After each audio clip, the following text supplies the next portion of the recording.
Gateway. As Natalie was logging into her first online counseling session, she wondered, how can I open my heart to the counselor through a computer screen? Since the counseling center was a long drive away, she knew that this would save her a lot of time. Natalie just wasn't sure if it would be as helpful as meeting her counselor in person. Once the session began, however, her concerns went away. She actually started thinking that it was much more convenient than expected. She felt as if the counselor were in the room with her.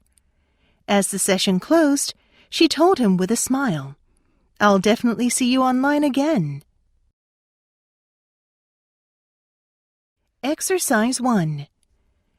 The darkness of the old main building towered in front of me.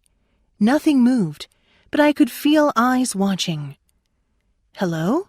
I cried out to the stillness. "Is anyone there?" My voice trembled. I walked away from the hall and entered the shadows draping the building. Emptiness and darkness surrounded me. My footsteps echoed on the paths. A few times, slight movement at the corner of my vision made my head snap around. Shadows played tricks. More than once, I thought I saw a ghostly figure standing at a dark corner. My heart pounded, and I could feel myself shaking with fear. Yellow security lights glowed overhead.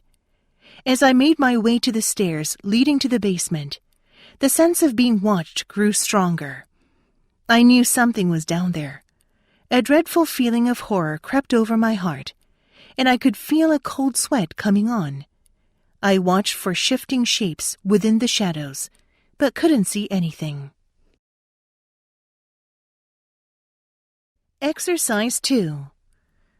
I was at the ball, sitting, nervously waiting for somebody. Hoffner kept asking me to dance, and I kept refusing angrily every time. People were dancing and laughing happily all around, all dressed elegantly in fancy dresses. It was like a carnival party, but with a sort of dark atmosphere that wasn't pleasant at all. I was stuck, sitting in a corner with nobody around me.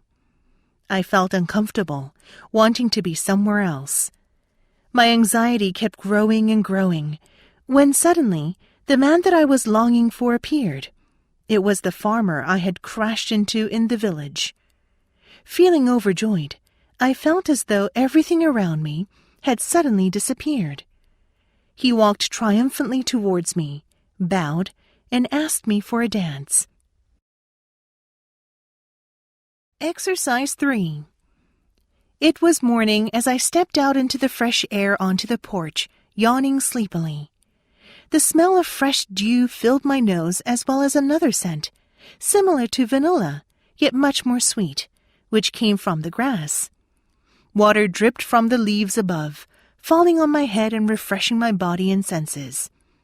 I took a deep breath and started down the stairway. Getting to the bottom, I stepped lightly on the moist grass. It seemed that there had been a small rain shower, and the dim light and the water made the floor sparkle like it was covered with small crystals that twinkled in the morning light. Silence all around, and the sheer beauty made my heart and mind fly. I sat on the grass by the lake, watching the water and the fish, just letting myself slip away.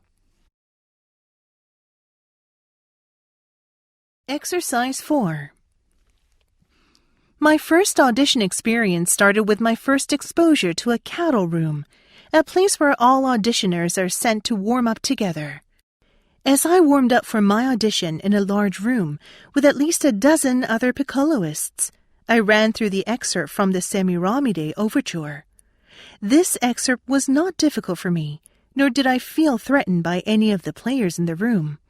Actually, I had practiced it hundreds of times, so I had faith that I would do well in the audition. But I messed up the first run-through. I played it again and made the same mistake. Instead of stopping and slowing the music down to correct the problem, I continued to play it in succession, getting more worked up and making the same mistake every time. When I finally gave in and slowed it down to clean it up, the damage had already been done. By the time I exited the room, I was a bundle of nerves and had set myself up for the worst audition experience I ever had.